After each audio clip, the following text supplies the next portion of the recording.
Hey everyone, and welcome back to the channel. Remember to like, share, and subscribe. And today we need to talk. We need to talk about betrayal. We need to talk about disappointment. We need to talk about the bad guys too. Bad guys too, why it didn't work. Now, for those of you who loved the first Bad Guys movie like I did, and let's be honest, who didn't? It was a fresh, stylish, and genuinely hilarious animated heist movie with a ton of heart. It had fantastic character designs, snappy dialogue, and a surprisingly compelling message about redemption. It was a perfect storm of awesome, and it was just the everything fit well, the characters fit well, the comic version of the movie was in. It had a little bit of everything, and it was an enjoyable family movie. So naturally, when a sequel was announced, I was cautiously optimistic. How could they mess this up? I thought. They got a great foundation. Well, folks, they found a way. Oh, they found a way. So let's dive into why Bad Guys 2 felt less like a sequel and more like a rushed creativity bankrupt cash grab. The first problem is the story or lack thereof. The first movie had a clear goal. The bad guys trying to be go good, facing their own natures and uncovering a large conspiracy. Bad Guys 2, it felt like a collection of random ideas strung together with a duct tape. It lacked a central driving force. The stakes felt incredibly low, and the plot's twists were either predictable or just plain illogical. We went from a cleverly constructed heist to what exactly? A series of slightly annoying inconveniences. So it's like they threw a bunch of ideas into a blender, forgot to put the lid on, and then just served whatever splattered onto the counter. Problem two, the character regression. This is perhaps the biggest part of it that went wrong. The entire arc of the first movie was about these characters learning to be better, right? They earned their redemption. In Bad Guys 2, it felt like they hit the reset button.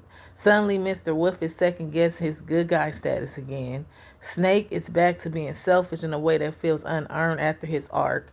It's undermined everything we loved about their development in the original. It's frustrating to watch characters you invested in completely forget their lessons for the sake of forced conflict.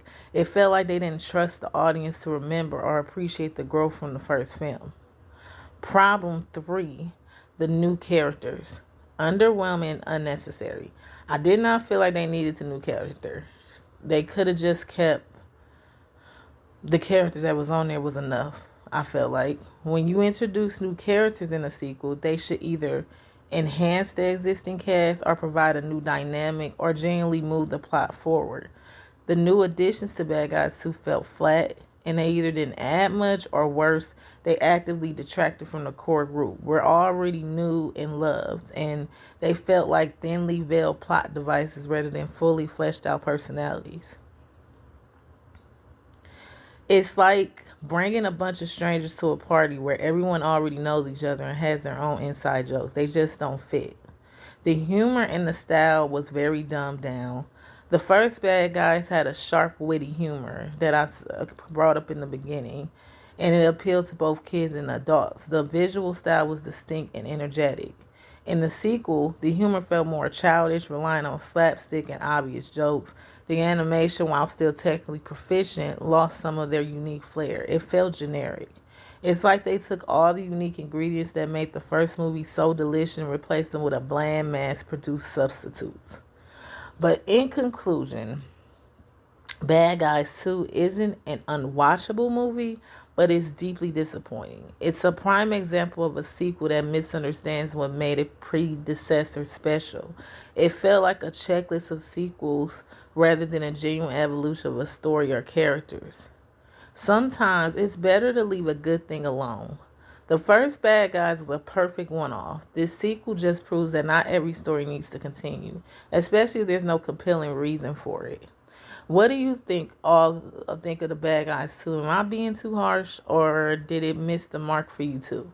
Let me know in the comments below. And if you haven't seen the first Bad Guys, seriously, go watch that one instead. Don't forget to like, share, and subscribe, and hit that notification button for more movie thoughts. Until next time, keep watching the good movies and maybe skip the bad sequels. Peace out. See you guys next video.